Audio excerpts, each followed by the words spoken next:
Hello, my name is Jared Ludlow, Publications Director at the BYU Religious Studies Center, your weekly resource for gospel scholarship. And today I'm joined by Allie Stevens, Hello. one of our editing interns, and we'll be discussing possible resources that can accompany your Come Follow Me reading for Romans 7 through 16, Overcome Evil with Good. The first one is called Roman Law Relating to the New Testament. It's by John or Jack Welch, and it comes from one of our RSC volumes on New Testament history, culture, and society. With his legal background, John Welch explores how the Roman law, even though it's not overtly mentioned or applicable in much of the New Testament, there does need to be an awareness of Roman culture, religion, politics, and law in order to understand the daily life of the people. And so he will go through different categories of law and how it relates to culture, such as Roman values in law, administrative law, how they divided up into provinces and so forth, and so how that affects Roman Judea, where most of the Jews lived, the valuable Roman citizenship that some people gained, family law, religious freedom, taxation, business law, high crimes, and judicial procedures, etc. So there's a lot of legal things in there. Mm-hmm. Allie, what stood out to you from this You chapter? know, I really liked, it was interesting to know that not only was Paul a Jew, but he was also a Roman citizen. And so he would be very familiar with both the traditions of the Jews and the laws of the Roman Empire.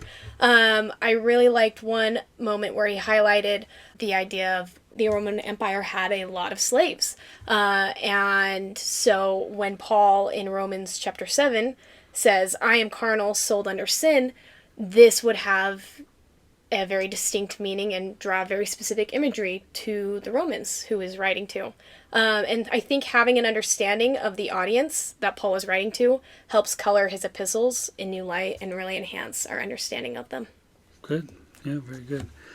Yeah, so those who really pay attention to the New Testament will see that there are a lot of legal matters that bubble up in different stories. And I would say particularly with Paul and his interaction between the Jews and the Romans, and, the Jews are always stuck with how much self-rule they had versus how much Rome would step in, etc. Whenever there were problems, though, Roman law and authority certainly stepped in and took strong precedence. All right, the second article is called Paul's Use of Old Testament Scripture, and it was written by myself, and it's from a Sperry volume. And in this, I was just looking at how the Old Testament is a significant background source for the New Testament. In other words, that they would use the quotations to add to the stories that they're giving, to lend authority to what they're doing. And, it's all over. I think the Bible Dictionary lists some 342 instances of quotations from the Old Testament. And that's just more direct ones, and there's always allusions and echoes and things beyond that. And it is interesting to find out that the most quoted Old Testament books in the New Testament were Deuteronomy, Psalms, and Isaiah. For Paul and other New Testament writers, this was great material to draw on and, like I said, give authority to their teachings. So anything that you learned from this article? Yeah, I really liked seeing how you broke down how exactly Paul used the scriptures to teach about different topics. I feel like as a reader of the Old Testament and the New Testament, sometimes I can catch those references, but a lot of times they'll go right over my head. So it was fun to be able to see those lines explicitly drawn. And I think as members of the church, we can gain a lot of inspiration on how we ourselves can use the scriptures to teach as we see Paul do it. So I think he has a lot of ways that he can show us and guide our own thoughts and our own lessons. Good, I like that. Yeah, sometimes we just ignore the Old Testament, say, well, everything's fulfilled. So we don't need it.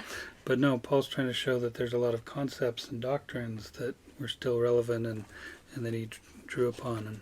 And so, yeah, there are different topics that he would use Old Testament scriptures about, like you mentioned, election, faith and works, defending his ministry, ethical teachings, resurrection, wisdom, collection for the poor, and so forth. And about 107 citations to the Old Testament appear in Paul's writing. So it's definitely a lot. That's a lot. And then one last thing I did in the article is at the end have a few tables that compared, because when Paul's quoting from the Old Testament, often, probably most often, he's quoting from the Greek version, the Septuagint. And sometimes he is quoting directly from the Hebrew version, but sometimes it seems like he's doing his own Hebrew translation of some of the passages. So the tables kind of look at some of the differences there. The third article is called Premortal Existence, Foreordinations, and Heavenly Councils by Joseph Fielding McConkie, a former religion faculty member here at BYU. And it comes from an RSC volume called Apocryphal Writings in the Latter-day Saints. And in this chapter, he's looking at, as the title suggests, the concepts of premortal existence, foreordinations, and heavenly councils, and points out that while we don't see them as clearly in the Bible, they're very evident in apocryphal works. So he's trying to give examples of them from various of these works that are what we would call non-canonical, not in our Old or New Testaments, and show that they did have a rich life and were part of doctrine in other texts. So what did you like from this? I really liked reading about the allegory of the pearl found in the Acts of Thomas. I've never actually studied the Apocrypha before, so I had never come across that allegory. And it kind of illustrates the plan of salvation by following a young prince who leaves his home, goes on a quest to find this pearl, kind of forgets his identity, but then he returns home and he gets to wear his robe of righteousness again and be reinstated to his position of royalty.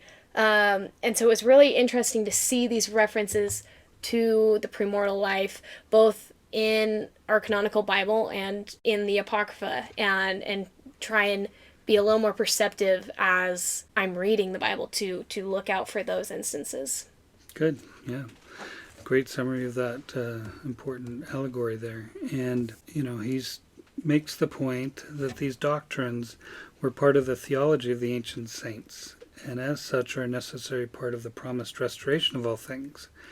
And so, as he often does, Joseph Fielding McConkie likes to talk about Joseph Smith and the restoration and how these doctrines are made clear through that restoration. And so we can, understand a little bit more of kind of the ancient concept of some of these doctrines and then see them in our own restored doctrine.